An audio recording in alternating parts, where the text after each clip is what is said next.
Back in 2010, BMW released this brilliant sketch of a car it then called the Mega City Vehicle. Not only would it be produced, it would be cheap to buy and electric, so it would cost virtually nothing to run.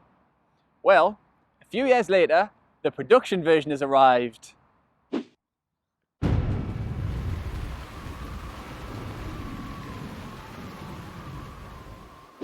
So this is the BMW i3, and it's a lot like Ken Dodd.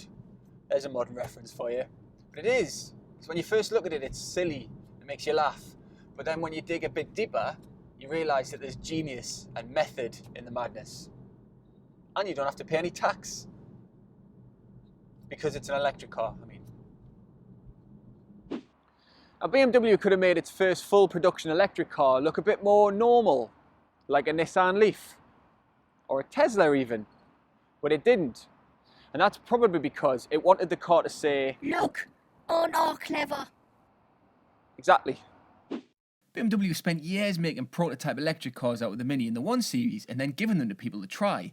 But instead of just mass producing those, it took what it learned and built a brand new electric car from the ground up. The result is the most sophisticated non-supercar ever made, and a one absolutely dedicated to solving a problem like electric mobility. Problem 1, weight. Now electric cars are full of battery, so they tend to be lardy. So what BMW did with the i3 was made the body out of a material called CFRP, which is lighter than metal and stronger. Problem 2, space. Trying to make an electric car out of the chassis of a regular car is sort of like trying to make a bedroom out of the cupboard under the stairs. You're never going to have enough space in the first place. Just ask that little wizard kid. So BMW started from scratch with this car. So it packed the batteries in a thin slice underneath the floor, and it stuffed the electric motor under the boot here. But if you want to solve the other main problem of the electric car, battery's going to run out, battery's going to run out, battery's going to run out, battery's going to run out, you're going to have to spend a bit more. About 3 grand more, in fact. Because what that does is puts a petrol motor back into this car. Confused? Now, aware that range anxiety, the constant creeping fear that one is driving an electric car when all of a sudden in the most terrifying locale, the battery goes flat, leaving one stranded, is the main thing stopping people from rushing out and buying electric cars. Nothing to do with the fact that some of them still look like this. BMW made a range extender version. And that means that it's got a little petrol engine in here. It kicks in when the battery's starting to run out.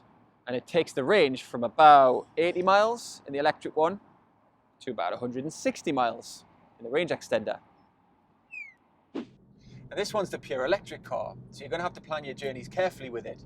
But aside from that, it is a remarkable driving experience, and it's defined by 2 things: the way it accelerates and the way it decelerates. So put your foot down in this and it just goes. Here's its vital statistics. But it does feel faster than that. But the other thing about this car is that when you take your foot off the accelerator, it slows really quickly. It feels like you're putting the brakes on. What that is the energy recapture system, taking back some of that rotational force to put it back into the battery.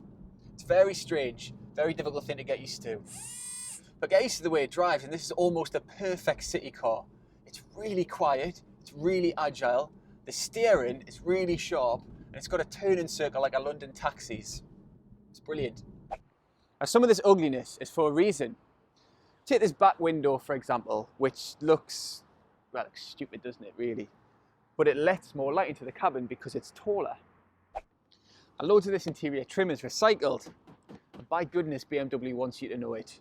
They made it look like packing material. And this is impressive, not least because it shows the strength of the chassis that BMW can cut this massive hole in the middle. It's still fine. It's also a bit pointless, and here's why. So it's just an ordinary day.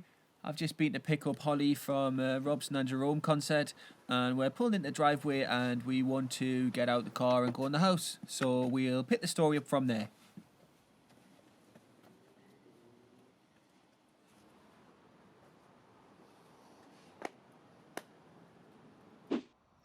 So that's the BMW i3.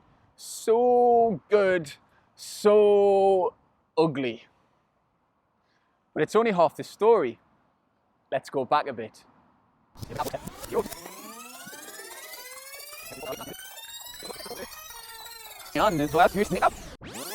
Back in 2009, BMW rocked up to a motor show with this beauty.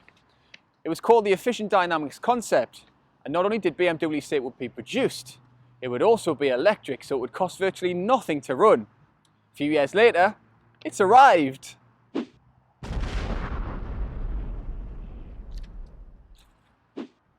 So BMW i is a brand that incorporates a family of electric cars, or cars with electric power. So it's bookended on one side with the i3 and on the other end with the i8. This. It's basically like the public apology for the styling of the i3. Look at it! Makes you feel all funny inside. And that's before this happens.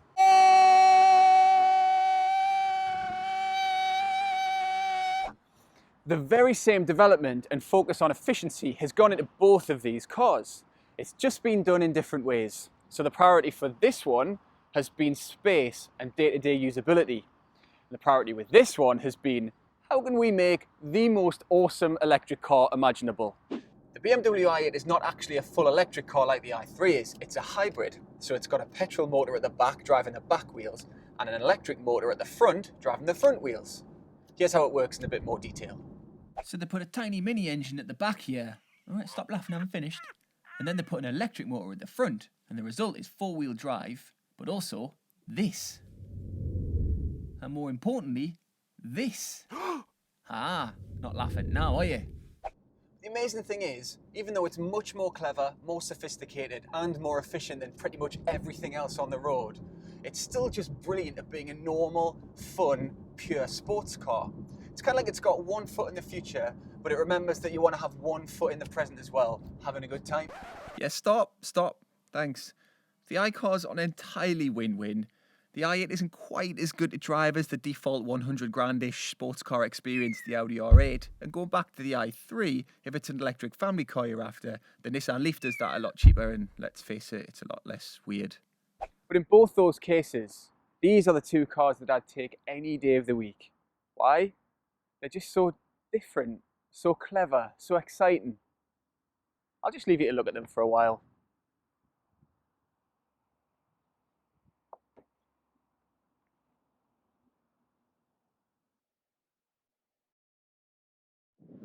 Years later, we saw that car.